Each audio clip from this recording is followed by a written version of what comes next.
مولا صلی وسلم دائما ابدا علی حبیبی کا خیر الخلق کلہم والحبیب الذی ترجى شفاعته لكل حول من الاحوال مقتحم یا ربی بالمصطفیٰ بلغ مقاصدنا واغفر لنا ما مضى یا واسع الکرم یا کرم الخلق مالی من الوذ به سواک عند حلول الحادث الامم ثم الرضا نبی بکر وعن عمر وعن علی وعن عثمان ذی الکرم مولا صلی وسلم دائما ابدا علی حبیبی کا خیر الخلق کلہم۔ گزشتہ دنوں میں سیالکوٹ کے اندر ایک سانحہ ہوا ہے، اخبارات میں دیکھا آپ نے، سوشل میڈیا پر دیکھا آپ نے۔ میں ایک بات اکثر کہا کرتا ہوں، میں کہتا ہوں کہ یہ حادثات یک لخت رونما نہیں ہوتے، اصل میں یہ وقت کی گود میں پرورش پاتے ہیں، پروان چڑھتے ہیں، اور اس کے بعد پھر نتیجہ سامنے آتا ہے تو ہم کہتے ہیں یہ اچانک کیا ہو گیا۔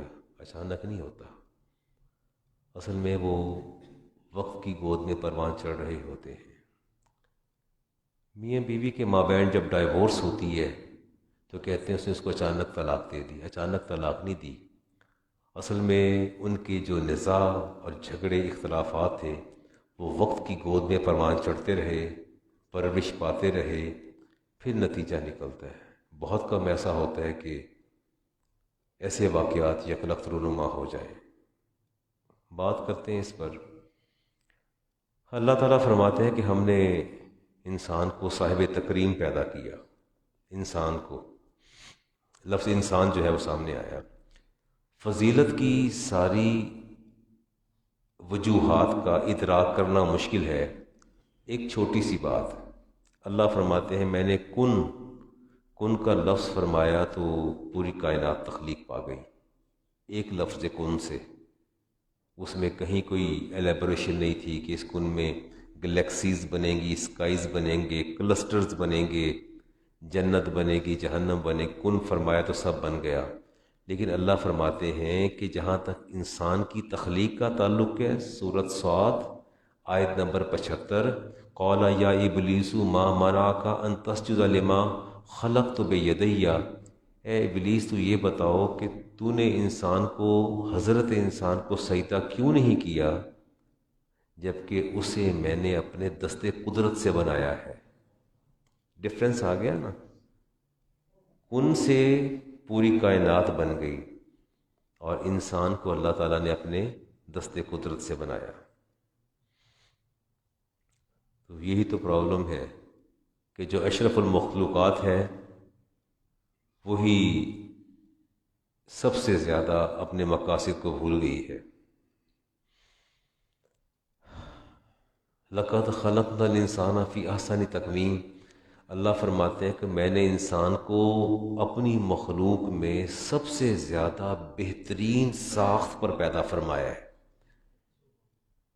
آپ کبھی بیٹھ کے اپنا موازنہ کر لیں، ہاتھی سے کر لیں، شیر سے کر لیں، مچھلی سے کر لیں، جس سے مرضی کر لیں، ساری مخلوق ہے اللہ تعالیٰ کی، اس نتیجے پر پہنچیں گے کہ اللہ نے واقعی انسان کو بڑی اعلیٰ ساخت پہ پیدا فرمایا ہے، بہترین ساخت پر، اور عقل و شعور دیا ہے۔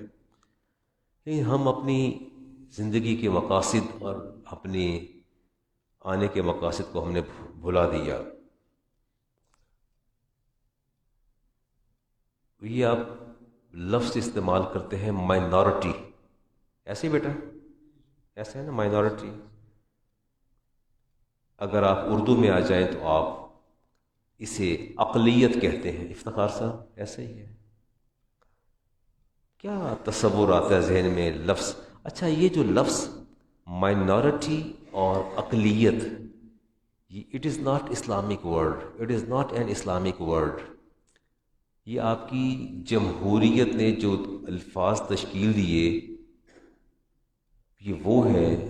اسلام میں نہ مائنورٹی کا تصور ہے نہ اقلیت کا تصور ہے، اسلام میں ذمی کا تصور ہے۔ اسلام ان لوگوں کو اہل ذمہ قرار دیتا ہے. اہل ذمہ اسلام کہتا ہے، اسلام مائنورٹی نہیں کہتا بالکل. یا اہل الذمہ کہے گا یا اہل العہد کہے گا، جن سے معاہدہ ہوتا ہے، جن سے آپ کا یہ معاہد ہوتے ہیں، ان سے آپ کا معاہدہ ہے کہ یہ آپ کی اسٹیٹ میں رہیں گے، آپ کی سلطنت میں رہیں گے، آپ کے رولز اینڈ ریگولیشن کو ابائڈ بائی کریں گے، ان کی پابندی کریں گے. آپ پر یہ ذمہ داری عائد ہوتی ہے کہ آپ نے ان کی جان کی، مال کی، عزت و آبرو کی حفاظت کرنی ہے. یہ اسٹیٹ کی ڈیوٹی ہے، یہ ریاست کی ذمہ داری ہے کہ وہ ان کی حفاظت کرے. انہیں معاہد کہتے ہیں، ذمی کہتے ہیں، اہل الذمہ کہتے ہیں. انہیں اس نام سے پکارا جاتا ہے، یا اہل العہد بھی کہا جاتا ہے، جن سے عہد کیا جاتا ہے. اور اگر انگلش میں آ جائیں تو گارنٹی کا لفظ آتا ہے. اسٹیٹ گارنٹی دیتی ہے ان کے ڈیفنس کی، ان کی آبرو اور عزت کی، ان کے وقار کی، ان کے مال کی، ان کی جان کی. اسٹیٹ کی ذمہ داری ہے کہ ان کی جو ہے وہ کیا جائے.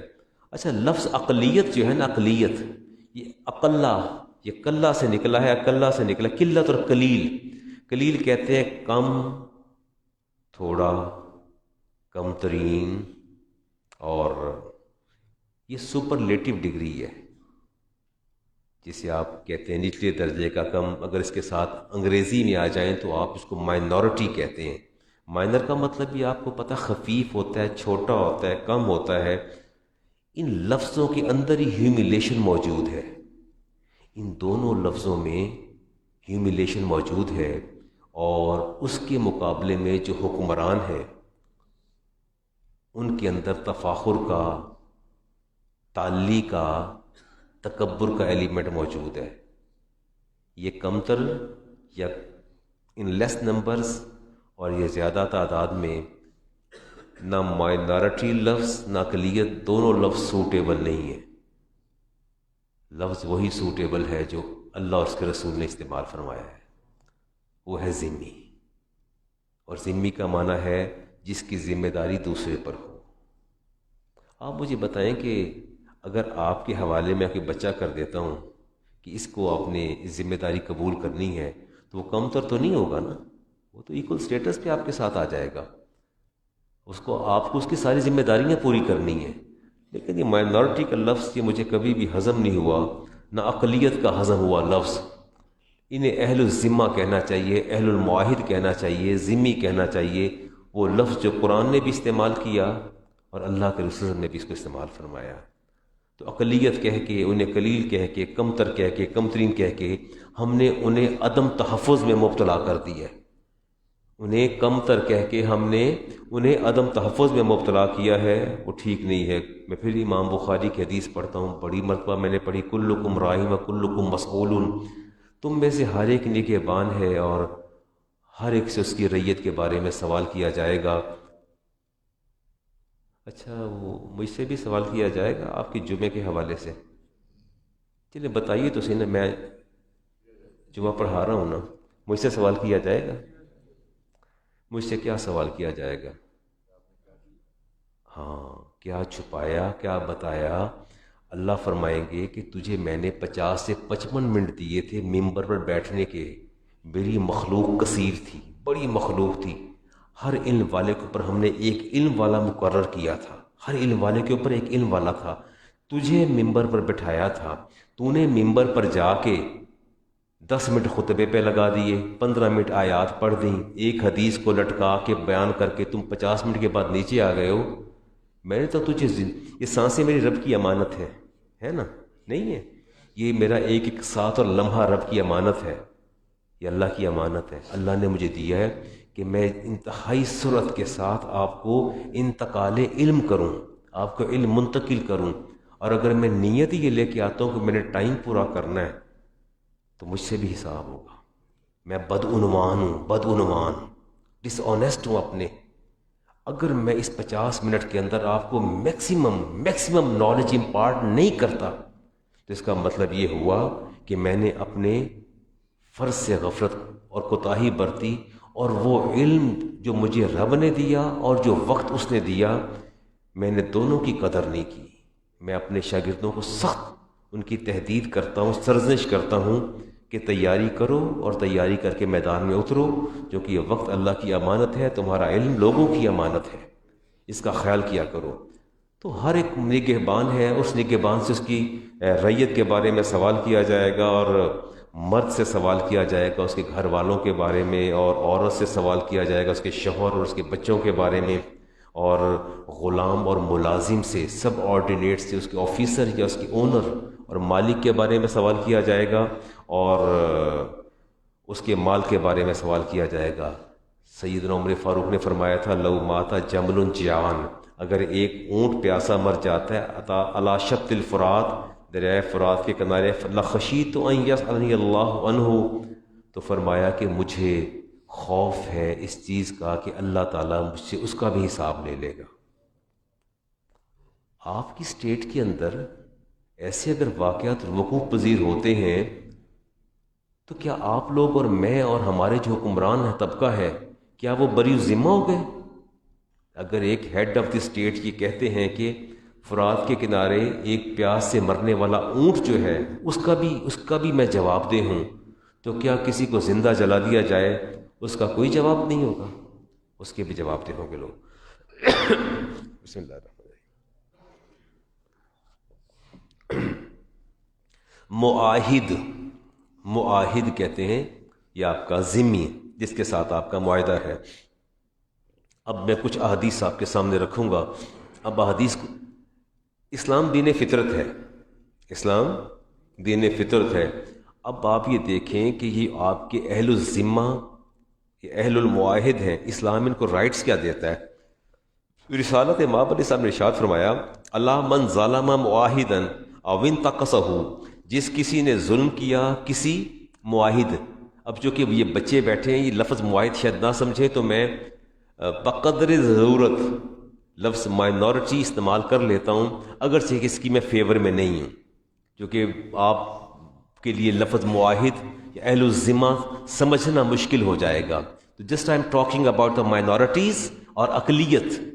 فرمایا جو تمہاری اقلیت ہے، جو تمہاری مائنورٹی ہے، اس کا even that a single person, اس کا اگر ایک فرد بھی تم نے اس کے ساتھ ظلم کیا، او انتقصہ، یا اس کا حق غصب کیا، فَكَلَّفَهُ فَوْقَ طَاقَتِهِ، اور اس کو اس کی طاقت سے زیادہ تکلیف پہنچائی، او اخذ منہ شیئا بغیر طیب نفس، اور آپ نے اس سے ایسا بینیفٹ لیا، کوئی چیز وصول کر لی جس پر وہ راضی نہیں ہے، جس پر وہ راضی نہیں ہے، اس کو ڈر ہے کہ میں اقلیت سے ہوں، اگر میں نے ذرا بھی ان کی سرتابی کی تو یہ ہزاروں کی تعداد میں اٹھ کے مجھے جان سے مار دیں گے۔ وہ اس خوف، اگر وہ آپ نے اس کی پسند کے بغیر فرمایا کچھ بھی لیا، کیا ہوگا پتہ ہے؟ ہاں، فرمایا فَأَنَا حَجِيجُهُ يَوْمَ الْقِيَامَةِ، تو فرمایا روز قیامت میں اس ذمی کی طرف سے، اس مائنورٹی کے انڈیویجول نان مسلم سے زیادتی کرتے ہیں، تو میرے نبی نے فرمایا پھر یاد رکھو روز قیامت اس کا مدعی تمہارا اپنا نبی ہوگا، اس کی طرف سے اس کی وکالت اور اس کا کیس اللہ کی بارگاہ میں جھگڑا خود اللہ کا رسول کرے گا۔ اگرچہ تم نے زندگی پر کلمہ بھی پڑھا، لیکن تمہارے رب اور رسول کو یہ بات قطعاً پسند نہیں ہے۔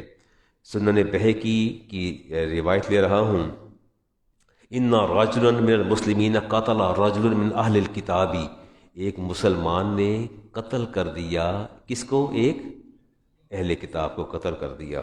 فرفع الی النبی علیہ السلام، مقدمہ لایا گیا رسول کریم علیہ السلام کے پاس کہ ایک نان مسلم نے، ایک اہل کتاب نے قتل کر دیا مسلمان کو۔ رسالت مآب علیہ السلام کے پاس مقدمہ آیا، فقال انا احق من وفى بذمته، فرمایا اس ذمی کا حق ادا کرنے کا سب سے زیادہ ذمہ دار میں ہوں، اس ذمی کا، اس نان مسلم کا، اس کرسچن کا سب سے زیادہ حق ادا کرنے والا حقدار میں ہوں۔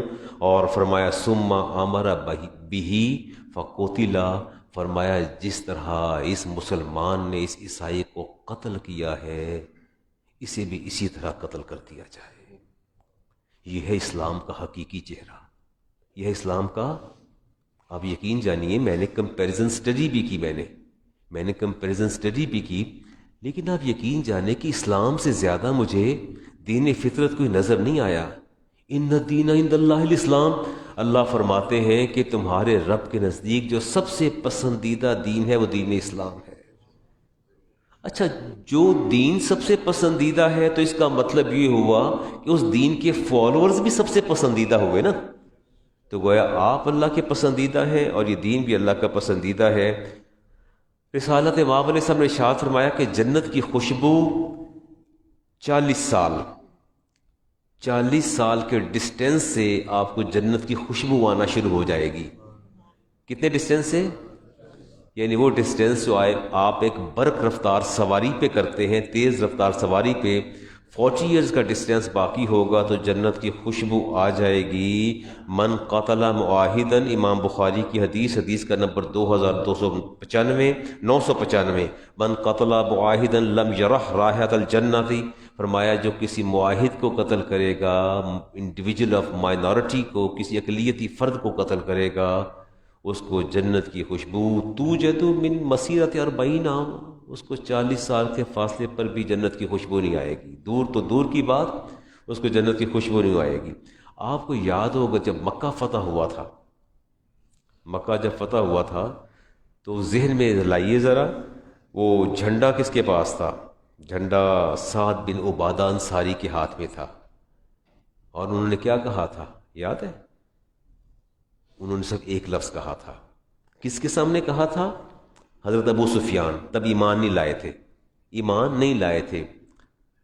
تو یہ ہوتا ہے کہ جوش کا وقت تھا، جذبے کا وقت تھا، مکہ فتح ہو گیا، پرچم ہاتھ میں، آپ فاتحانہ انداز میں داخل ہو رہے ہیں، سامنے آپ کا دشمن آ رہا ہے جس نے اذیت دینے میں کبھی کمی نہیں چھوڑی، اس کو سامنے جا کے صرف للکارنا، اتنا ایک لفظ کہا تھا الیوم یوم الملحمتی، آج کا دن خون ریزی کا دن ہے، آج کا دن۔ ہاں، ابو سفیان نے کہا یا رسول اللہ، یہ میں تو بھی ایمان نہیں لایا، آپ تو رحمت العالمین ہیں، اور جس کے ہاتھوں میں پرچم دیا اس نے مجھے کہا کہ الیوم یوم الملحمتی، آج کا دن خون ریزی کا دن ہے۔ رسول کریم علیہ السلام نے اسی وقت سعد بن عبادہ انصاری کو بلایا، ان کے ہاتھوں سے پرچم لے لیا، فرمایا الیوم یوم المرحمتی، یہ کہو کہ آج کا دن تو رحمتوں کی برسات کا دن ہے۔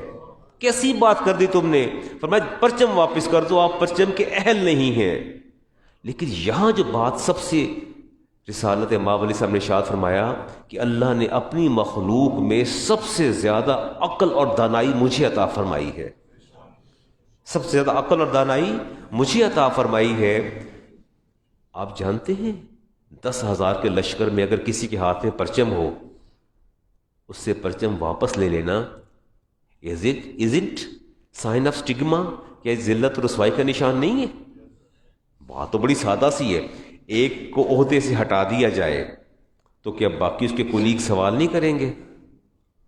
وجہ تو کہ بعد میں پوچھے گا جب بات پھیلے گی کہ سعد بن عبادہ سے پرچم واپس فتح مکہ، اور قیامت تک یہ لکھا جاتا کہ سعد بن عبادہ کی سرزنش کی، اللہ کے رسول ناراض ہوئے، پرچم واپس لے کے دوسرے قبیلے کو دے دیا گیا، قبیلوں کے مابین بھی اختلاف پیدا ہوتا، سعد بن عبادہ کا دل بھی ٹوٹتا، تکلیف بھی ہوتی، سوال جواب بھی اٹھتے۔ رسول کریم علیہ السلام نے وہ پرچم پتہ کس کو دیا جانتے ہیں؟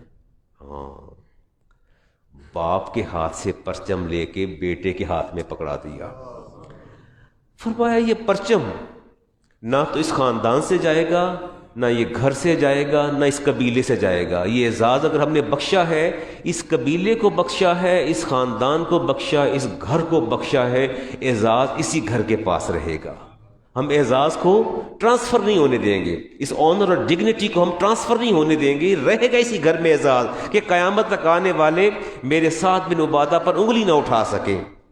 بات یہ ہے کہ چیز بیٹے کو دے دیں یا باپ کو، بات تو ایک ہی ہے نا، ایک ہی ہے۔ آپ مجھے چیز دیتے میں جا کے بیٹے کو پہنا دیتا ہوں کہ بیٹا یہ سوٹ بڑا اچھا ہے، میں تو بوڑھا آدمی ہوں، مجھے کیا سوٹ کرے گا، تو جوان بچہ تو پہن لے تو زیادہ اچھا لگے گا، دیا آپ نے مجھے پہنا، میں نے بیٹے کو دیا، رہے باپ کے پاس یا بیٹے کے پاس، بات تو ایک ہی ہے۔ لیکن ساتھ دنیا والوں کو سبق بھی دے دیا کہ کسی کے لیے یوں رسوائی اور ذلت کا سامان نہ پیدا کرنا. اگر وقت آ بھی جائے، کوئی مشکل فیصلہ کرنا بھی پڑ جائے، اس کی عزت نفس اور اس کی سیلف ریسپیکٹ کو ہمیشہ پیش نظر رکھنا. اس کی عزت نفس کبھی مجروح نہ ہونے دینا، تاکہ دوسرے لوگ اس کے بارے میں سوال نہ کر سکے. اللہ کے رسول فرمایا لا تثریب علیکم اليوم، فرمایا میں اعلان کرتا ہوں آج کسی سے کوئی مواخذہ نہیں ہوگا. اذهبوا فانتم طلقاء، جاؤ سارے کے سارے چلے جاؤ اہل مکہ، ہم نے تمہیں معاف کر دیا. ومن دخل دار ابی سفیان فهو آمن، اور جو ابی سفیان کے گھر داخل ہو جائے گا کس میں آ جائے گا؟ ہاں، ابو سفیان مسلمان تھے اس at that time he was not Muslims. He didn't embrace the Islam. اسلام قبول نہیں کیا تھا. جب اعلان کیا اسلام قبول نہیں کیا تھا. اسلام فرمایا اس کے گھر میں داخل ہو جاؤ، جو داخل ہو جائے گا اللہ کا رسول اسے بھی پناہ دیتا ہے. تو پیغام یہ تھا کہ لوگوں ہیومینٹی کی قدر کرو، انسانیت کی قدر کرو، اس طرح نہ کرو تم لوگ. فرمایا ابو سفیان اگرچہ مسلمان نہیں ہے لیکن میں رب کا رسول اس کے گھر کو دارالامن قرار دیتا ہوں. وہ اتنا امن والا گھر ہے کہ کوئی مجرم بھی داخل ہو جائے گا تو بھی اللہ کی پناہ میں آ جائے گا، اللہ کے رسول کی پناہ میں آ جائے گا. تو گویا نان مسلمز کو آپ نے آنر بھی دیا، عزت بھی دی، سب کچھ دیا. ایک خط کی عبارت آپ کے سامنے رکھنا چاہتا ہوں جی، عبارت بھی آپ سنیے گا. ابھی طبیعت بھی میری کوئی تھوڑی ایسی ہے، کہیں کوئی ہلچل محسوس ہو تو درگزر فرمائیے گا. میں مفتی صاحب تشریف لائے تھے لاسٹ فرائیڈے، جمعہ انہوں نے پڑھایا نا، انہیں میں چھوڑنے ایئرپورٹ پہ گیا. تھوڑی خنکی تھی، رات 3:30 کا ٹائم تھا، تو وہ ہیٹر تھا گاڑی میں، تو ایک دم سے باہر نکلا نا، تو ایئرپورٹ کی ٹھنڈی ہوا جب پڑی نا تو اس سے پھر مجھے فلو ہو گیا. یہ جسٹیفیکیشن کی وجہ یہ ہے کہ آج کل حالات ٹھیک نہیں، سرکمسٹانسز ٹھیک نہیں. آپ کہیں خوف زدہ نہ ہو جائے گی، یار زکام لگا مولوی صاحب نے، کھنگ آ رہی، خیر ہی کرے اللہ. بہت ساری مسپرسیپشن جو ہے وہ ایک دم سے جنریٹ ہوتے ہیں. اس کی یہ ریزن ہے اور کوئی وجہ نہیں ہے ایسی. کہیں مجھے ناک صاف کرتے دیکھ کے یا کھانستے دیکھ کے آپ لوگ جو ہیں ایک دم پریشان نہ ہو کہ یار مولوی صاحب ملو نہ آنا، پیچھے ہٹ جاؤ، بڑا کام خراب ہوا ہے. ماسک نہیں لایا مولوی صاحب نے. چلے نہیں کھاؤ. مذہبی آزادی طبقات ابن قبرا سے میں آپ کی وہ لے رہا ہوں جی عبارت. رسول کریم علیہ السلام کے خط کا ایک حصہ وہ آپ سنیے گا، سماعت کیجیے. آپ نے خط لکھا نجران، اہل نجران، دیور کرسچنز. آپ نے لیٹر ان کو لکھا والا نجران و حاشیتہم جوار اللہ و ذمت محمد. نے فرمایا میں اعلان کرتا ہوں کہ نجران کے جو اہل نجران جو ہیں وہ اور ان کے حلیف قبیلے سارے کے سارے اللہ کی پناہ میں ہیں اور اللہ کے رسول کی پناہ میں ہیں. ٹھیک ہے. اب اگلی بات سننے والی ہے. فرمایا میں محافظ ہوں، میں ذمہ دار ہوں انفسہم، ان کی جانوں کا. دیور کرسچنز، میں ان کی جانوں کا ذمہ دار ہوں. و ملتہم، میں ان کی شریعت کا بھی ذمہ دار ہوں. ان کی شریعت کیا تھی پتہ نہیں آپ کو؟ تو کیا وہ منسوخ نہیں ہو گئی تھی؟ شریعت تو منسوخ ہو گئی تھی. شریعت تو رسالت ماب علیہ السلام کی تھی. فرمایا ان کی شریعت کا بھی میں نگہبان ہوں. و ارضہم، ان کی زمین کا بھی میں نگہبان ہوں. اموالہم، ان کے مالوں کا بھی میں ذمہ دار ہوں. و غائبہم، ان کا بندہ جو ایبسنٹ ہے اس کا بھی میں ذمہ دار ہوں. و شاہدہم، جو بندے حاضر ہیں ان کا بھی میں ذمہ دار ہوں. و بیعہم، ان کی عبادت گاہوں کا بھی میں ذمہ دار ہوں. و صلواتہم، اور ان کے گرجوں کا چرچز کا بھی میں ذمہ دار ہوں. ان کے چرچز کی حفاظت کا بھی میں ذمہ دار ہوں. لا یغیر اسقفا عن اسقفیۃ، فرمایا کوئی پریسٹ، کوئی پادری اس کے عہدے سے نہیں ہٹایا جائے گا. اگر وہ پریسٹ ہے ان کی کنگڈم میں، پہلے پریسٹ تھا، ہمارے فتح کرنے کے بعد بھی وہی پادری اسی عہدے پر رہے گا. ولا راہبا عن رہبانیۃ، اور کسی راہب کو اس کے عہدے سے نہیں ہٹایا جائے گا. ہم پہلا کام کیا کرتے ہیں جب ٹیک اوور کرتے ہیں؟ تو سب سے پہلے عہدیداروں کو ریپلیس کرتے ہیں. نہیں کرتے. مجھے بھی کوئی غالباً 2005 میں مجھے بھی OST بنا دیا گیا تھا. وہ ہو جاتا ہے، چلتا رہتا ہے. ہمارا پہلا کام فرمایا نہیں، کوئی راہب اس کی ربانی سے نہیں ہٹایا جائے گا.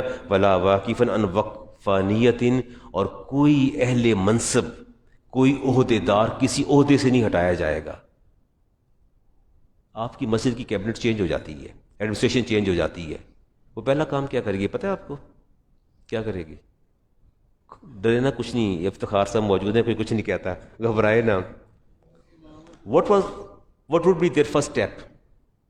The khatib should be replaced and the imam should be replaced. ایسا ہی ہے نا، ایسا ہے نا. Just we are Muslims. In spite of this we are Muslims.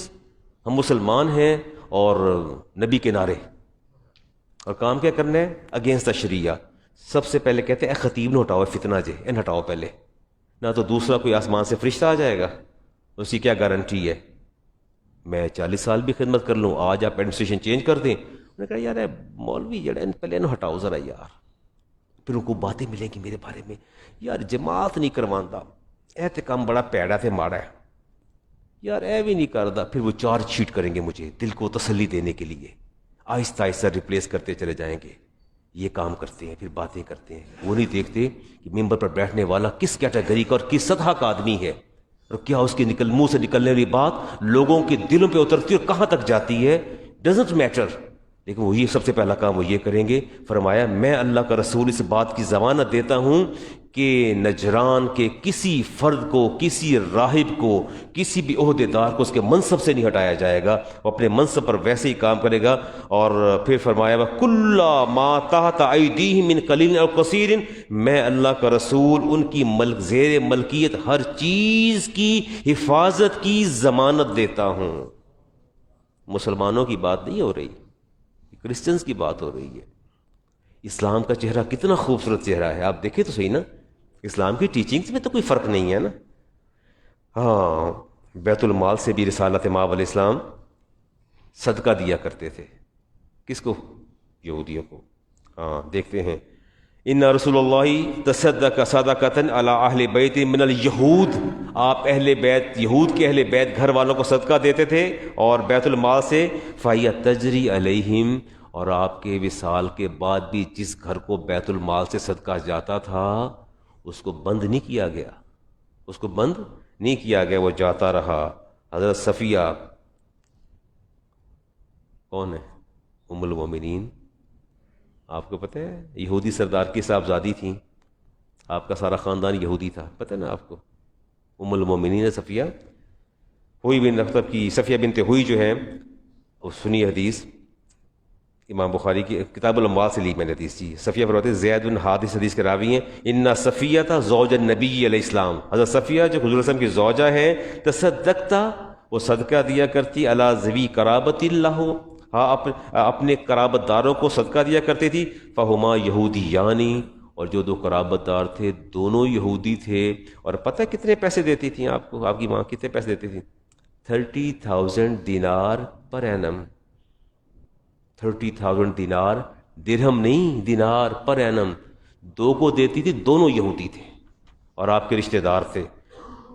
سیدنا عمر فاروق رضی اللہ تعالیٰ عنہ، ابو یوسف، امام ابو یوسف نے کتاب الخراج میں لکھا، باہر چکر لگا رہے تھے تو ایک نابینا مانگ رہا تھا. آپ نے پکڑا دبوچا نبینے کو، فرمایا بھیک مانگتے ہو؟ ڈگمگا گیا، گرنے لگا. آپ نے بازو تھاما، رخ دیکھا تو اس کی بینائی نہیں تھی. اس نے کہا آنکھیں ٹھیک بظاہر تو ٹھیک لگتی تھیں. اس نے کہا جی میں نابینا ہوں، میں دیکھ نہیں سکتا. فرمایا فمال جا کا الا ما ارا، فرمایا تجھے کس چیز نے مجبور کر دیا بھیک مانگنے پر؟ تجھے میں نے اس حالت میں دیکھا. کہا قالا اسأل الجزیہ، فرمایا آپ کا گورنر مجھ سے ٹیکس مانگ رہا ہے، جزیہ مانگ رہا ہے. والحاجۃ والسنہ، میں بوڑھا آدمی ہوں، مجھے اپنی حاجت بھی پوری کرنی ہے، مجھے آپ کی اسٹیٹ کو ٹیکس بھی دینا ہے. فاخذ عمر بیدہ، آپ نے اس کا ہاتھ تھاما، وذهب به الى منزلہ، اس کو اس کے گھر جا کے پہنچایا چھوڑا. فرسخ له بشیء من المنزل، جو اس کے گھر بیٹھ کے جو اس کا کام کر سکتے تھے آپ نے کام کیا. ثم ارسل الى خازن بیت المال، اور پھر طلب فرمایا وہیں بیٹھے بیٹھے گھر کے اندر فائنانس منسٹر کو بلایا کہ یہاں آؤ اس گھر کے اندر. فائنانس منسٹر کو بلانے کے بعد فرمایا انظر ھذا، اس کو دیکھو، اس کی طرف غور کرو. وضرباہ، میں امیر المومنین اس کا ٹیکس، اس کا جزیہ موقوف کرتا ہوں، معاف کرتا ہوں. فرمایا فواللہ ما انصفناہ ان اکلنا شبیبۃ، خدا کی قسم عمر نے اور ہم نے اور اسٹیٹ نے اس کے ساتھ انصاف نہیں کیا. ان اکلنا شبیبۃ، ہم نے اس کی جوانی کو نگل لیا، ہم نے اس کی جوانی کو کھا لیا. جب یہ جوان تھا، کماتا تھا، ٹیکس دیتا تھا، ثم نخس له عند الحرم، آج بڑھاپے کو پہنچا تو ہم نے اس کو رسوائی اس کے دامن میں ڈال دی اور آج سڑکوں پر کھڑا بھیک مانگ رہا ہے۔ یہ رسوائی اسٹیٹ نے دی ہے، اسٹیٹ از ریسپانسبل، ریاست ذمہ دار ہے۔ یہ عمر فاروق کی ریاست اس بات کی ذمہ دار ہے، جوان تھا، تندرست تھا، توانا تھا، کماتا تھا، ٹیکس دیتا تھا، اب نہیں دیتا تو اسٹیٹ کو خیال کرنا چاہیے۔ فرمایا کیوں ہم نے اس سے ٹیکس لیا؟ فرمایا جاؤ اس کا سارا ٹیکس موقوف کیا جاتا ہے۔ عمر بن عاص فاتح مصر کے صاحبزادے نے اقلیتی معاہد اہل الذمہ مائنورٹی کے ایک فرد کو ناحق سزا دی۔ انہوں نے خط لکھ دیا مدینہ میں امیر المومنین کو، امیر المومنین نے دونوں کو طلب کر لیا، مسلمان کو بھی اور نان مسلم کو بھی۔ فرمایا معاملہ سنا، فرمایا ادھر آ جاؤ میرے سامنے، اس کو وہی سزا دو جو اس نے تمہیں سزا دی ہے۔ آج امیر المومنین اپنی آنکھوں سے دیکھیں گے، اسے کہتے ہیں عدل و انصاف، اسے کہتے ہیں انصاف کے تقاضے۔ ہاں، اور بات آپ نے کیا فرمائی، وہ بات بھی سننے والی۔ فرمایا متستعبدتم الناس، فرمایا تم گورنر کے بیٹے ہو، عمر بن عاص کے بیٹے ہو، یہاں تو اے ایس آئی کا بیٹا نہیں سنبھالا جاتا ہے، ایس ایچ او کا بیٹا نہیں سنبھالا جاتا۔ He was the son of governor, اور گورنر بھی کون؟ عمر بن عاص، اور عمر بن عاص کون؟ جلیل القدر صحابی اور فاتح مصر۔ فرمایا اس کو کیا بات ہے، تم نے اس کو اپنا غلام بنایا ہے۔ وَقَدْ وَلَدْتُهُمْ أُمَّهَاتُهُمْ أَحْرَارًا، ماؤں نے بیٹوں کو آزاد جنم دیا ہے، تم نے کب سے غلام بنانا شروع کر دیا ہے؟ ہاتھ کیوں اٹھایا اس پر؟ میں اس پر ہاتھ نہیں اٹھایا جائے گا۔ شام کی طرف جا رہے تھے، شام کی طرف سفر کر رہے تھے تو آپ نے دیکھا کہ جب بستی کے قریب پہنچے تو بستی سے تھوڑا باہر ایک شخص کھڑا تھا دھوپ پہ، ایرا شارٹ ڈریس، اس کے اوپر دھوپ پہ ریت پہ کھڑا کر کے ابلتا ہوا تیل ڈالا جا رہا تھا، گرم تیل، تیل ویسے گرم ہو جاتا ہے، ڈالا جا رہا تھا۔ امام ابو یوسف نے کتاب الخراج میں لکھا، آپ نے پوچھا یہ کیا کر رہے ہو، اس پر اتنی گرمی میں کھڑا کر کے اس کے ننگے بدن پر تیل کیوں ڈال رہے ہو؟ اور انہوں نے کہا کہ بات یہ ہے امیر المومنین کہ اس نے ٹیکس نہیں دیا، جزیہ نہیں دیا، یہ ذمی ہے، انڈیویجول آف مائنورٹی، اس نے ٹیکس نہیں دیا۔ فرمایا فدعوہم، اس کو چھوڑو، لا تکلفہم ما لا یطیقون، میں تمہیں حکم دیتا ہوں کہ آج کے بعد اگر بندے کی کیپیسٹی نہ ہو، طاقت نہ ہو تو اس کو کبھی تکلیف نہ دینا، اس کو کبھی تکلیف نہ دینا۔ فَإِنِّي سَمِعْتُ رسول اللہ علیہ السلام، اس عمر نے اپنے ان کانوں سے اپنے نبی کو فرماتے سنا، لا تعذب الناس، کہ لوگوں کو عذاب نہ دیا کرو، فَإِنَّ الَّذِينَ يُعَذِّبُونَ النَّاسَ فِي الدُّنْيَا، جو دنیا میں لوگوں کو عذاب دیتے ہیں، يُعَذِّبُهُمُ اللَّهُ يَوْمَ الْقِيَامَةِ، اللہ قیامت کو انہیں عذاب دے گا۔ فرمایا وَأَمَرَ بِهِمْ فَخَلَّى سَبِيلَهُمْ، ہمیں اسی کا حکم دیا گیا پیچھے ہٹ جاؤ اور اس کو اعزاز و اکرام سے اس کے گھر چھوڑ کے آؤ۔ ٹیکس لینے سے پہلے اس کے حالات تو دیکھو نا، ٹیکس لینے سے پہلے اس کے حالات تو دیکھو، آیا وہ اس قابل ہے، ٹیکس دے سکتا ہے یہ نہیں دے سکتا؟ فرمایا ایسا کبھی بھی نہیں ہوگا۔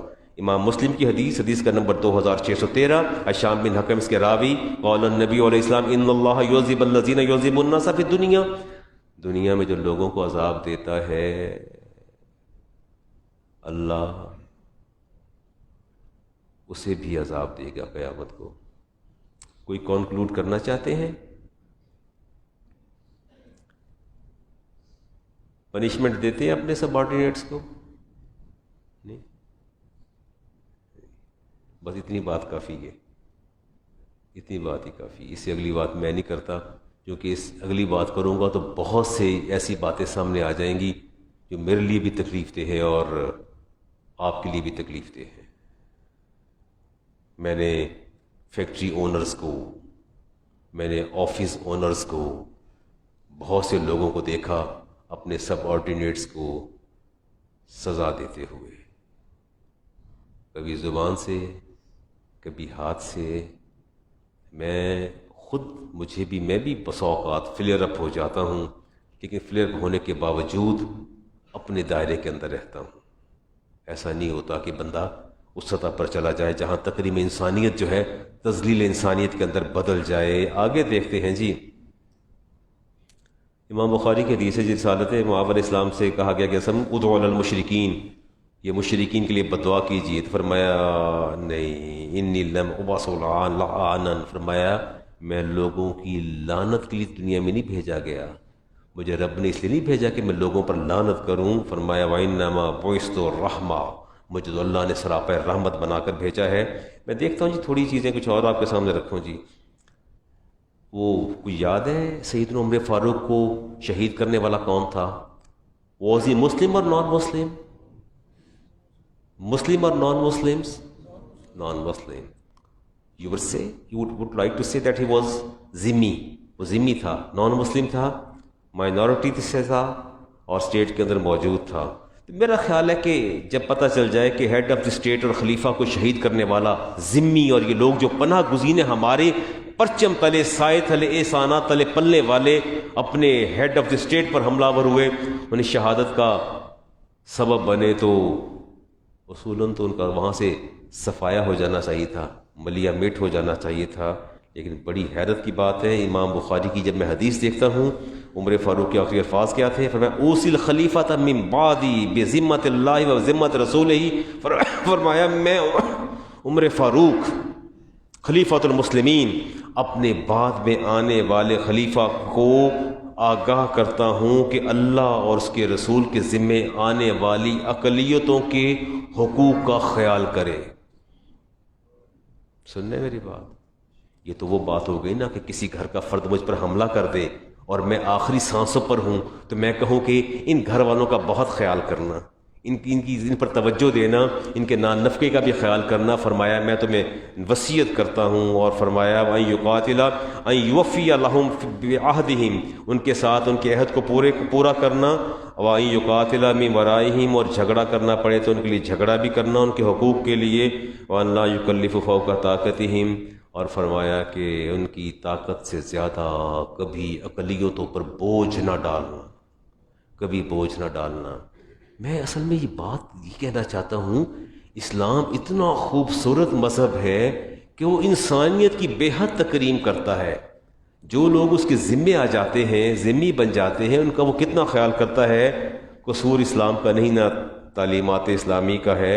اور کچھ علی المرتضیٰ شیر خدا کی بات بھی کرتا ہوں.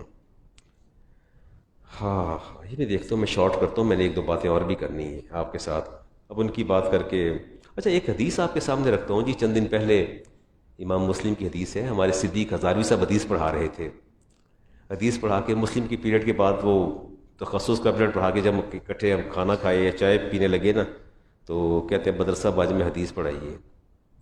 پھر ہم دونوں نے بیٹھ کے حدیث پر ڈیبیٹ کی. حدیث کے الفاظ آپ سنیے. حدیث پاک میں آتا ہے قال نبی علیہ السلام تجد الناس کمیعۃ ابل لا یجد الرجل فیہا راحلۃ. فرمایا میری امت پر ایک وقت ایسا آئے گا کہ آدمی کے پاس 100 اونٹ ہوں گے، بندہ 100 اونٹ پائے گا اور ایک بھی سواری کے لیے نہیں ہوگا. نہیں مشکل بات ہے نا. آپ کے پاس 100 گاڑیاں کھڑی گھر میں، میں کہتا ہوں آ جائیے، کہ نہیں یار ایک بھی نہیں کم دی، سواری دے کے بھی قابل نہیں. کیسی سچویشن ہے؟ فرمایا 100 اونٹ ہوں گے، سواری کے ایک قابل بھی نہیں ہوگا. یوں کہہ لیجئے کڑوی بات، 100 نمازی ہوں گے، کسی ایک کے دل میں بھی خوش و خضوع نہیں ہوگا. ہاں حدیث پاک میں آتا ہے مسجد نمازیوں سے بھری ہوں گی، دل ان کا رب کی خشیت سے خالی ہوگا. 100 آپ کے ہمدرد ہوں گے، محبتوں کے جھولے جھولنے والے، محبتوں کی قوس و قزح کے رنگ بکھیرنے والے، لیکن قربانی دینے والا ایک بھی نہیں ہوگا. 100 عالم دین، بڑی بڑی پگڑیاں، بارش، بڑے بڑے مناصب اور عہدوں والے، بڑے بڑے ٹائٹلز والے، خطابات والے، حق بات کہنے والا ایک بھی نہیں ہوگا، ایک بھی نہیں ہوگا. اس حدیث کا یہ مطلب ہے. ہم دونوں ڈسکس کرتے رہے. میں یہ شیر خدا کی بات کو یہیں چھوڑتا ہوں اور کسی اور طرف چلتا ہوں، پھر آپ سے بات کروں گا دوبارہ۔ کوئی کارواں سے ٹوٹا، کوئی بدگماں حرم سے۔ اقبال نے کہا تھا کوئی کارواں سے ٹوٹا، کوئی بدگماں حرم سے، کہ امیر کارواں میں نہیں خوئے دل نوازی۔ میں کہتا ہوں میں پڑھاتا ہوں، بچوں کو اثر نہیں ہوتا۔ وائز کہتا ہے میں تبلیغ کرتا ہوں، تبلیغ غیر مؤثر ہو جاتی ہے۔ کیوں ہوتی ہے؟ اس کو چھوڑ دیتے ہیں، پھر بات کریں گے اس پر۔ آپ کے لیے تو اللہ تعالیٰ کوئی جمعے کے لیے 2-3 گھنٹے کا خطاب رکھتا ہے نا، لیکن ایسا ہے کہ آپ بور نہ ہوتے، میں آپ کو دین آپ کو سکھاتا۔ اچھا جی، آپ یہ فرمائیے کہ آپ کے بہت سے لوگ، عمران صاحب شاید میں بھی آپ کی فیکٹری میں بھی کوئی لوگ موجود ہوں جو نان مسلم ہوں، کرسچنز ہوں، جوئش ہوں یا ہندو ہوں، تو کیا اگر ان میں کوئی فوت ہو جائے تو کیا کرنا چاہیے؟ تعزیت کیسے کرنی چاہیے؟ امپورٹنٹ کویسچنز، بہت عام سوال ہے اور اس پر توجہ دیجیے گا۔ آپ کا ملنے والا آپ کے دفتر میں آپ کا کلیگ کرسچن ہے، ٹھیک ہے، فوت ہو جاتا ہے، کیا کریں گے؟ جنازہ تو امپاسبل، وہ تو نہیں پڑھنا۔ اب تعزیت کرنی کیسے ہے؟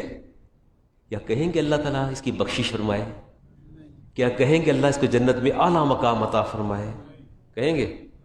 خود کافر ہو جائیں گے۔ کیا ہو جائیں گے؟ خود کافر ہو جائیں گے۔ یہ تو آپ کہہ ہی نہیں سکتے، یہ آپ نہیں کہہ سکتے۔ اللہ اس کی نیکیوں کو قبول فرمائے، بڑا صالح آدمی تھا، کبھی لڑتا نہیں تھا، جھگڑتا نہیں تھا۔ He was a pious man, he was so deliberate, he was so kind۔ اللہ تعالیٰ اس کے درجات بلند کرے۔ کہیں گے کبھی غلطی نہ کیجیے گا، کبھی غلطی نہیں کرنی۔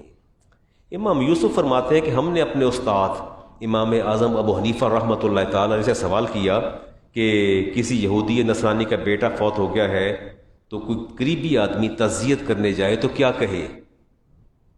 کیا کہنا چاہیے؟ امام صاحب فرماتے ہیں کہ وہ کہے کہ بے شک اللہ نے ساری مخلوق پر موت لکھ دی ہے، بے شک اللہ نے ساری مخلوق پر موت لکھ دی ہے، اس موت سے کوئی مستثنا نہیں۔ یہ الفاظ تعزیت آپ کو سمجھا رہا ہوں، سمجھ لیجئے گا، کہیں آپ کو ورنہ واسطہ پڑ جائے۔ میرے بھی سب آرڈینیٹ جو واش روم وغیرہ صاف کرتے ہیں کرسچن ہیں، چلیں، تو آپ نے فرمایا کہو تو ہم اللہ سے دعا کرتے ہیں۔ یہ لفظ غور سے سنیے گا، ہم اللہ سے دعا کرتے ہیں۔ کیا دعا کرتے ہیں؟ کہ جی جانے والا سب سے اچھا آنکھ سے اوجھل ہو جانے والا ثابت ہو۔ یہ مشکل لفظ ہے، نہیں پلے پڑی بات، بول تو پڑا کرے نا۔ آپ فرماتے کہو کہ جانے والا، یہ دنیا سے جانے والا سب سے اچھا آنکھوں سے اوجھل ہو جانے والا ہو۔ چلے میں یوں مثال سمجھاتا ہوں، میرے والد مر جائیں، انتقال ہو جائے، وفات پا جائیں، تو میں کہوں گا یہ آنکھ سے اوجھل والے میرے والد یہ بہت اچھا ہوا، اچھا ہو گیا؟ نہیں، تو فرمایا یہ جانے والا آنکھوں سے اوجھل ہو جانے والوں میں سے اچھا ہو، جو آپ کو اچھا لگے، آنکھوں سے اوجھل ہو گیا ہے۔ پھر کہیے انا للہ و انا الیہ راجعون، اور پھر کہنا ہے جو صدمہ تمہیں پہنچا اس کے لیے تم پر صبر لازم ہے۔ بیٹا فوت ہو گیا ہے، میں دعا کرتا ہوں اللہ تمہاری نسل کی تعداد کم نہ کرے، بس اس سے زیادہ نہیں، آپ بات نہیں کرنی۔ امام حسن بصری سے کسی نے پوچھ لیا، ان سے کسی نے سوال کر لیا، بلکہ ان سے پوچھا کہ ابھی آپ یہ عیسائی کے گھر گئے ہیں، تعزیت کر کے آئے، کیا تعزیت کی آپ نے؟ تو آپ نے فرمایا ہاں امام حسن بصری شاگرد ہیں علی المرتضیٰ شیر خدا کے، شاگرد ہیں امام حسن بصری کس کے شاگرد ہیں؟ علی المرتضیٰ شیر خدا کے۔ آپ سے پوچھا یہ عیسائی کے گھر کیا کرنے گئے تھے؟ آپ نے فرمایا یہ میرے گھر آتا جاتا اٹھتا بیٹھتا تھا میرے ساتھ، اس کی راہ و رسم تھی میرے ساتھ، تو میں تعزیت کرنے گیا۔ تو آپ سے پوچھا کیا کہا ہے آپ نے؟ حضرت ہمیں بھی بتا دیجئے۔ تو آپ نے فرمایا کہ میں نے انہیں کہا کہ اللہ اس تمہاری مصیبت پر تمہیں وہ ثواب عطا فرمائے جو تمہارے ہم مذہب لوگوں کو عطا فرماتا ہے۔ نہیں سمجھ آئی بات؟ فرمایا میں نے اسے کہا اللہ تعالیٰ اس مصیبت پر، گھر والوں کے تعزیت، اللہ تعالیٰ اس مصیبت پر تمہیں وہ ثواب عطا فرمائے جو ثواب وہ تمہارے ہم مذہب لوگوں کو عطا کرتا ہے. ٹھیک کلیئر بات؟ چلوں آگے؟ نہیں بولنا؟ آگے بڑھوں؟ اللہ تمہیں وہ ثواب عطا فرمائے جو تمہارے ریلیجن کے لوگوں کو عطا فرماتا ہے، اور اللہ ہم سب کو موت ہمارے لیے باعث برکت اور باعث خیر بنا دے، جس موت کا ہم نے انتظام کیا تھا. نہیں؟ آپ انتظام کر رہے ہیں نا؟ جمعہ نہیں پڑھ رہے، اللہ کو یاد نہیں کر رہے، اللہ سے ڈر نہیں رہے، تو یہ انتظام موت کا کر رہے ہیں نا. یہ موت کا انتظام ہے، یہ آپ سارے اپنی موت کا بندوبست کر رہے ہیں. فرمایا اللہ تعالیٰ موت کو میرے لیے اور تمہارے لیے باعث برکت بنائے، اس موت کو جس کا ہم نے انتظام کیا ہے. جیسا انتظام کیا ویسے باعث برکت. فرمایا جو مصیبت تمہیں پہنچی اللہ تعالیٰ تمہیں اس کا اجر عطا فرمائے. جی میں کوشش کرتا ہوں کہ چند منٹ میں کی بات سمیٹوں، دعا کیجئے. اچھا، میں ایک میٹنگ ایک ملاقات میں تھا. ملاقات میں ایک صاحب جو ہیں وہ تشریف فرما تھے. میرے ان سے دیرینہ تعلقات تو نہیں ہیں، لیکن یہ ہے کہ میں ان کے ساتھ موجود تھا. اس موجودگی میں انہوں نے ایک بات کی. کینیڈا بیسڈ ہیں اور وہیں ہوتے ہیں.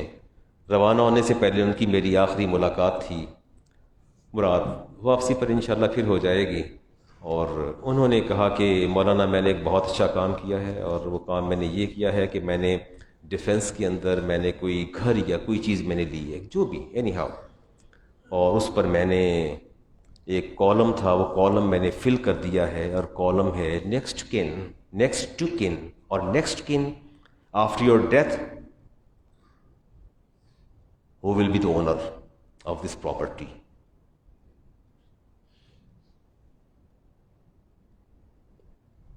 آپ فیصلہ کرنے کے حقدار ہیں؟ Are you authorized to give any kind of decision about your property that is going to become inheritance? وہ جائیداد جو آپ کی موت کے بعد وراثت بننے جا رہی ہے، کیا آپ اس کے ڈیسیژن کے حقدار ہیں؟ کر سکتے ہیں ڈیسیژن آپ کہ میرے مرنے کے بعد اس کو اتنا، اس کو اتنا، اس کو اتنا؟ Are you allowed, are you authorize to do this? نہیں، آپ نہیں کر سکتے، آپ آتھورائز نہیں ہیں. He told me that he decided, انہوں نے مجھے بتایا کہ میں نے فیصلہ کیا میرے بعد اس گھر کی مالک میری 2 بیویاں ہوں گی. ٹھیک ہے، ٹھیک ہے. نہیں تو محبتوں کے تقاضے کیسے پورے ہوں گے؟ لا وصیت للوارثین، اللہ کے رسول نے فرمایا جس کا فیصلہ میرے رب نے کر دیا وارثوں کا، ان کے لیے کوئی وصیت نہیں ہے، ان کے لیے کوئی وصیت نہیں ہے. آج تھوڑی قرآن کی 2 آیات پڑھ دوں آپ کے سامنے. ہاں میں تلاوت کرتا، سنیے گا. اللہ فرماتے ہیں وَلَكُمْ نِصْفُ مَا تَرَكَ أَزْوَاجُكُمْ، تمہارے لیے آدھا حصہ ہے اگر تمہاری بیویاں فوت ہو جائیں. إِن لَمْ يَكُنْ لَهُنَّ وَلَدٌ، اگر اس بیوی کی اولاد نہیں ہے، اس بیوی کی اولاد نہیں ہے. فَإِنَّ كَانَ لَهُنَّ وَلَدٌ، اگر اس کی اولاد ہے. فَلَكُمُ الرُّبُعُ، تو تمہارا چوتھا حصہ ہے. مِمَّا تَرَكْنَ مِن بَعْدِ وَصِيَّةٍ يُوصِينَ بِهَا أَوْ دَيْنٍ، وصیت پوری کرنے کے بعد اور قرض کی ادائیگی کے بعد اگر تمہاری اولاد ہے، اس بیوی کی اولاد ہے، تو تمہارا کتنا حصہ ہے؟ چوتھا. کتنا ہے؟ اولاد نہیں تو پھر کتنا ہے عاطف صاحب؟ آدھا. نصف پھر کتنا ہے؟ آدھا. اور اگر شوہر فوت ہو جائے وَلَهُنَّ الرُّبُعُ مِمَّا تَرَكْتُمْ، اور فرمایا کہ چوتھا ہے بیوی کے لیے. إِن لَمْ يَكُنْ لَكُمْ وَلَدٌ، اگر اس کا بیٹا نہیں ہے، اس کا کیا نہیں ہے؟ بیٹا، اولاد نہیں ہے. فَإِنْ كَانَ لَكُمْ وَلَدٌ، اور اگر اس کی اولاد ہے. فَلَهُنَّ الثُّمُنُ، پھر بیوی کا کتنا حصہ ہے؟ کتنا ہے؟ 8واں. اولاد نہیں تو چوتھا، اور اگر اولاد ہے تو پھر 8واں. مما ترکتم من بعد وصیۃ توصون بها او دین، وصیت بھی پوری کر لیں، قرض بھی پورا کر لیں، تقسیم کریں گے. تو یہ پتہ نہیں، مجھے نہیں پتہ یہ ڈیفنس والے کیا کر رہے ہیں. یہ مجھے تو سمجھ نہیں آتی کہ ایسا کالم کیوں پر کروا رہے ہیں، مجھے میری سمجھ میں نہیں آتا. لیکن ایسا ہو نہیں سکتا، ایسا ہو نہیں سکتا. آپ سے یہ باتیں کرنے کا مطلب یہ ہے کہ آپ اتنی محبتوں کے جھولے نہ جھولیں کہ بیٹھ کے خود فیصلے شروع کر دیں، میں مر جاؤں گا تو میرے مرن کے بعد اے کر لینا تے او کر لینا۔ میرے نبی نے فرمایا تھا اللہ تعالیٰ نے وراثت کے معاملات مجھ پر نہیں چھوڑے، وراثت کے معاملات مجھ پر نہیں چھوڑے، اللہ تعالیٰ نے ساری میراث کی تقسیم خود ہی قرآن میں فرما دی ہے، یہ فیصلہ اللہ نے خود ہی فرما دیے جی۔ If you want to divide your property in your life، ہاں اگر آپ اپنی لائف کے اندر اپنی پراپرٹی کو ڈیوائڈ کرنا چاہتے ہیں then on equal status، پھر کیسے کریں گے؟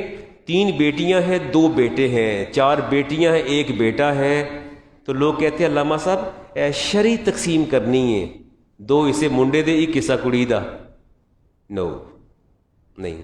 ابھی یہ فیصل صاحب آپ سوال کر رہے تھے، پھر مجھے آپ نے غصہ دلایا تھا نا، تو میں نے چھوڑ دیا آپ کو، کچھ کہا نہیں میں نے آپ کو۔ بات یہ ہے کہ زندگی میں تقسیم کریں گے تو پھر آپ سب کو برابر دینا ہوگا، پھر کیا کرنا ہوگا؟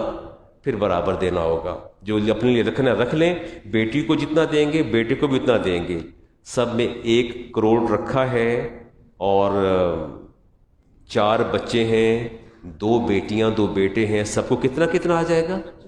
25 لاکھ۔ آپ وہ تقسیم نہیں کریں گے۔ فیصل صاحب مجھے فرما رہے تھے کہ علامہ صاحب وہ زندگی میں تقسیم کرنا ہے، اور میں باہر ٹوٹیوں کے پاس تھا تو وہ بندہ مانتا نہیں ہے، وہ کہتا ہے نہیں ہمیں کوئی ثبوت لا کے دو۔ میں نے کہا ڈاکٹر غیاث صاحب کو بلائیں، پہلے مجھے ڈاکٹر غیاث صاحب ہیں، فیاض صاحب ہیں، جتنے ڈاکٹرز یہاں موجود ہیں، وہ پرسکرپشن لکھتے ہیں، میڈیسن لکھتے ہیں، کیا کبھی آپ نے پوچھا یہ کون سا سالٹ لکھا ہے؟ مجھے ثبوت لا کے دکھاؤ کہ یہ سالٹ افیکٹ کرتا ہے کہ نہیں کرتا۔ کبھی پوچھا کسی سے؟ نہیں پوچھتے نا، آپ کو پتہ ہے آپ کا اکاؤنٹ سیٹل کر دے گا 1 منٹ سے پہلے۔ میں نے انہیں کہا میں کہ آئندہ مجھ سے سوال نہ کیجیے گا، اسے کہو جاؤ سوال لکھو اور جا کے فتویٰ لو، میں نے بتانا تھا میں نے بتا دی ہے۔ اب یہ تو کوئی بات نہیں کہ علامہ صاحب یہ بھی بتائیں، یہ کتنے لکھے ہے تو جتنے لکھے پھر پڑھ وکھا دو، میں نے کٹ تو میں دینا پڑھ تسی لو، جتنے لکھے ہے نا کٹ میں دینا پڑھ تسی لو، لفظ ایک نہیں آنا پڑھنا تو کتنے لکھے ہے تو اوتھے لکھے ہے۔ جب عالم دین معتبر عالم دین بات کرتا ہے تو اس کی بات حجت اور دلیل ہوتی ہے، دلیل قاطع، اس کو مان لینا چاہیے کہ بڑا صاحب علم بندہ بات کر رہا ہے، اسے کہہ دیا ہے کہ اس کو برابر تقسیم کریں، اس کو برابر تقسیم کرنا چاہیے۔ اور مجھے کسی نے پوچھا فون کر کے علامہ صاحب اس کی کوئی دلیل، یہ جو آپ نے مسئلہ بتایا، تو میں نے کہا میں خود اس کی سب سے بڑی دلیل ہوں۔ کہتے نہیں وہ کی گل ہے، میں وہی گل جڑی گل تسی کیتی ہوئی گل میں کر چڑی ہے، تو میں کہ فون کا دلی کیتا سی، پہلے فون کر لیں گے، جب مسئلہ بتاتا ہوں پھر پوچھے کہ یہ کہاں لکھا ہے، تو بھی کہاں لکھا ہے، پھر آپ جا کے دیکھ لو، پھر میسج کیے چلے جا رہے ہیں، اہل حدیث کا میسج کر دیں گے۔ یار آپ کو پتہ نہیں ہے اہل تشیع اور حدیث کا، آپ کو پتہ نہیں ہے کہ ان کا school of thought absolutely contradict کرتا ہے، a lot of conflicts between you and them، آپ کے ان کے مابین اختلاف ہیں۔ اہل حدیث کا کلپ نکال کے مجھے سینڈ کر دیں گے، علامہ صاحب اس کا جواب دیں، نہ تو علامہ صاحب ویلے بیٹھے نے، نہ پڑھیں نہ پڑھائیں نہ لکھیں، وہ سارا دن آپ کے کلپ سوشل میڈیا کے، تو دین آپ کا سارا سوشل میڈیا پر آ گیا ہے، سارا دن میں کلپ سنتا رہوں اور پڑھ پڑھ کے آپ کو جواب دیتا رہوں۔ پھر میں نے ان سے کہا کہ آپ داتا دربار تشریف لے آئیں، بہت سارے مفتی بیٹھے، کوئی تکلیف تسی بھی کر لو نا، گڈی کڈو باہر تے آؤ دربار، 2-4 گھنٹے تسی بھی لاؤ، پیٹرول خرچ کرو، 20 مفتی بیٹھے رہو، علماء بیٹھے تھوڑے سامنے بٹھا دینے ہیں تے بیٹھ کے اپنا سوال کا جواب لے لو۔ یہ تو کوئی بات نہیں کہ آپ مجھے ٹارچر کرتے ہیں مینٹلی، میں پڑھا رہا ہوتا ہوں اور واپس آتا ہوں آفس میں آتا ہوں تو پھر کہتے ہیں اس کلپ کا جواب دے دیں، اس کلپ کا جواب دے دیں، اس کا جواب دے دیں، اٹس ناٹ رائٹ۔ سنتے ادا فرما لیجیے۔